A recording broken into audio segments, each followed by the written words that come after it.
के लिए क्या संदेश देंगे? सरकार तो गूंगी बहरी हो रही है, उनको संदेश सुनती ना, समझती ना, फ्यूज उड़ रहा है सरकार को तो बेईमानी में।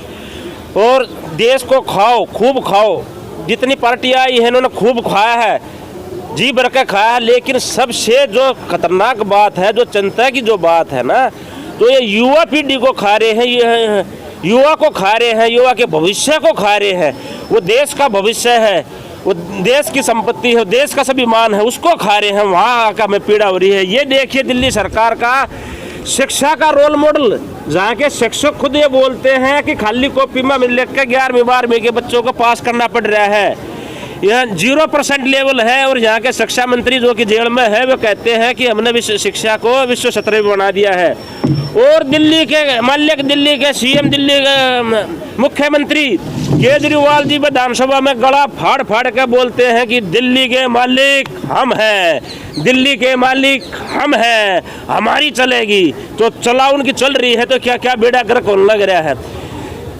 असली बात यह है कि दिल्ली के मालिक ये राजनीतिक पार्टियां नहीं हैं, दिल्ली के मालिक दिल्ली की जनता है। दिल्ली के 360 गांव हैं जो पुश्तैनी तौर पे यहाँ बसे हुए हैं। और 360 गांव की जो जमीन में जो कॉलोनी कटी हुई है, जो दूर दूर से आके जो मेहनत कश लोगों ने जो छोटे बड़े प्लॉट लेकर रहने लग रहे हैं और पीड़ा सह रहे हैं, संघर्ष कर रहे हैं रोजमर्रा के जीवन में, वे दिल्ली के मालिक हैं। इन नकली मालिकों को हटाना है, रोसली मालिकों को बैठाना है।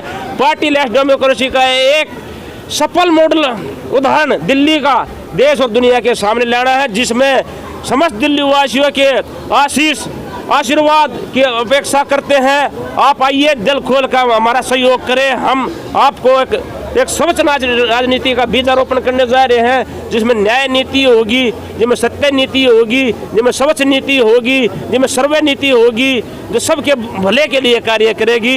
यही मेरा कहना है। इन छोटे संक्षिप्त शब्दों में भी आप ज़्यादा इसका सार निकाल सकते। जय हिंद, जय भारत, वंदे मातरम। मैडम जी आप बताइए कि ये आज महाजन आंदोलन राजनीतिक पार्टी बीमारी क्या है? देखिए, महाजन आंदोलन में जो ये बात कही गई है कि राजनीतिक पार्टियां एक बीमारी है, वाकई में बीमारी ही है। पार्टी जब शुरुआती दौर में एक विचारधारा लेकर के चलती है कि हमें लोगों का काम लोगों के लिए, लोगों के साथ सहयोग के लिए करना है, विकास के लिए करना है, स्वच्छता संपन्नता के लिए करना है, अपने देश और समाज को वैभवशाली और गौरव प्रदान करने के लिए बनना है। लेकिन जैसे ये पार्टियां सत्ता में आती हैं, वो चुनिंदा कुछ लोगों की अनुयायी बन जाती हैं। फिर उनके लिए जनता सिर्फ और सिर्फ उनका शिकार होती है कि उन्हें हिप्नोटाइज करके, पार्टी का प्रचार प्रसार करवा करके, उन्हें बेवकूफ़ बना करके, उन्हें धर्म के नाम पर, जाति के नाम पर तोड़ करके, उन्हें उनकी गरीबी भूखमरी का वास्ता दे करके, 2-4-500 का लालच दे करके सिर्फ अपने कब्जे में रखना है। और इस कब्जे में रख करके वो सिर्फ और सिर्फ अपना स्वार्थ सिद्ध करने का कार्य कर रही हैं। मेरा नाम त्रिवेणी प्रसाद त्रिपाठी है। मैं कहना चाहते हैं सब लोग क्रांतिकारी हैं। अन्ना आंदोलन के में क्रांति में शामिल हुए थे, लेकिन अन्ना के आंदोलन को कैप्चर कर लिया गया। अन्ना के आंदोलन को कैप्चर कर लिया गया। इसी तरह से जयप्रकाश नारायण का आंदोलन हुआ, वो भी कैप्चर हो गया। और महात्मा गांधी का उनको गोली मार दिया गया था 30 जनवरी 1947 के। उन्होंने कहा पार्टी खत्म कर दो। Congress was consulted by home British governor to save a British company not for India. आज जो महात्मा गांधी के जाके वहाँ पे धरना देते हैं, महात्मा गांधी की दुहाई देते हैं, या जयप्रकाश नारायण की दुहाई देते हैं, या अन्ना की दुहाई देते हैं, मैं कहता हूँ देश के साथ गुलामी और दलाली गद्दारी है। ये ब्रांडेड चुनाव चिन्ह ट्रेडमार्क है, व्यापार है, बिकता है करोड़ों में खरीद करते हैं। जब करोड़ों रुपया जो खर्चा करके जाएगा वो देश का भला नहीं कर सकता। उसके बाद अपना ईमान सामान बेच के जाते हैं, और बेचने के बाद फिर चीज करके गए तो उसके बाद क्या होती है? दलाली होती है, पार्टियों के लिए पैसा इकट्ठा करो। तीसरी चीज़ ये है कि मेंबर ऑफ पार्लियामेंट MLA बन गए तो वहाँ लोकसभा में, विधानसभा में, राज्यसभा में, विधान परिषद में बोलने का अधिकार नहीं रहता, व्हिप जारी कर जाता। देश के साथ गद्दारी होती है। और ये संविधान में पार्टी नहीं है। The failure of the system of the partisan चुनाव कि जिस घर पे चौकीदार बैठा हो वहीं चोरी कर सकते हो। बस आपको करना क्या है? उस चौकीदार से मिलना है, मिली भगत करनी है।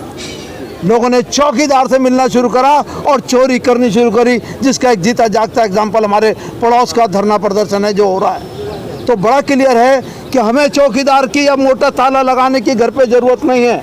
जिस आदमी को जनसेवक बनाया है, अगर वो अपना कर्तव्य परायणता करेगा तो चोरी होगी नहीं, सब जनता सुखमय रहेगी, बशर्ते वो जनता को मालिक मान लें और जनता की बातों को ऊपर जाके लागू कराएं, तो जनता मालिक का एहसास होगा, जन समस्याएं ख़त्म होगी। ऐसा नहीं कि कोरोना आएगा नहीं या दूसरी बीमारियां आएंगी नहीं। पुराना इतिहास उठा लो, बीमारियां एक के बाद एक आती हैं, मगर सिस्टम इतने ख़राब थे, इतने सड़े गले थे, वो कोरोना ने बता दिया कि सिस्टम किस तरह के थे। तो आप सबसे मैं यही कहूँगा कि जनता प्रधान होती है, आप नारा दें। तक ने बहुत सारे विद्वानों ने इस बात की वकालत की। बात यह है कि पहले अंग्रेज़ों का राज था, राजाओं का राज समझिए था, और राजाओं के राज को लोगों ने नकारा, लोगों ने कहा हमारा अपना राज होना चाहिए। सिंपल सी बात है। ऐसे ही जब अपना राज आने को हुआ तो ये पार्टियों ने उस पर कब्जा कर लिया। जैसे प्रोसेस होता है ना किसी चीज़ का, तो उस प्रोसेस में भी पार्टियां आ गई हैं। पार्टियां आने से क्या हो गया, पार्टी तंत्र बन गया, पार्टियों की सरकार, पार्टियों के लिए, पार्टियों द्वारा, ऐसा कुछ बन गया है। तो अब क्या कर देना है, जनता की सरकार होनी चाहिए। कैसे? जनता की, जनता के लिए, जनता द्वारा। सिंपल सी बात है। बीच में जैसे मानसून आता है, एक मानसून पहले आ जाता है, तो मानसून पहले आता है, बड़ा चमक दमक करता रहता है, उसके बाद असली आता है। ऐसे ही राजतंत्र जब ख़त्म हुआ, अंग्रेज़ों का राज ख़त्म हुआ, तो आ गया पार्टी तंत्र। पार्टी तंत्र भी वो नकली मानसून जैसा है, 75 साल तक चल गया। अब अगला क्या होना चाहिए? अब अगला असला होना चाहिए, असला लोकतंत्र आना चाहिए। तो इसमें ऐसे कोई आश्चर्य की बात नहीं कि पार्टियों ने सब किया, ये ऐसे ही करेंगी। पार्टियों ने ऐसा करके सिद्ध कर दिया है, इतना जो करप्शन हो रहा है, इतना जो चिल्लाहट मची हुई है, इन्होंने सिद्ध कर दिया कि अब उनका समय अब ख़त्म हो गया। जैसे मानसून आता है ना, खूब चमकता गरजता है, तो हम अब क्या बोलते हैं, अब नकली वाला जाएगा, अब असली आएगा। तो ये जो इनका जितना भी चल रहा है, उससे हमको ऐसा लेना है कि इनका समय ख़त्म हो गया। तो अब जनता का राज आए कैसे? तो जनता का राज आने के लिए कुछ आपको इस पर काम करना पड़ेगा। जनता को ही आप कुछ ऐसा एक हथियार दे दो कि उससे वो अपना कैंडिडेट चुन सके। आप उनके हाथ में ऐसा कोई टूल दो। तो ये टूल देने का काम जो हमारी आमूल क्रांति हमने एक स्थापित किया हुआ है, उसमें सारी चीज़ लिखा हुआ है कि कैसे कैसे होगा। संक्षेप में बता देता हूँ कि जो हमारे कैंडिडेट होंगे, आज़ाद कैंडिडेट जो खड़े किए जाएंगे, उसके लिए एक अलायंस भी बनी हुई है, national party less democratic alliance.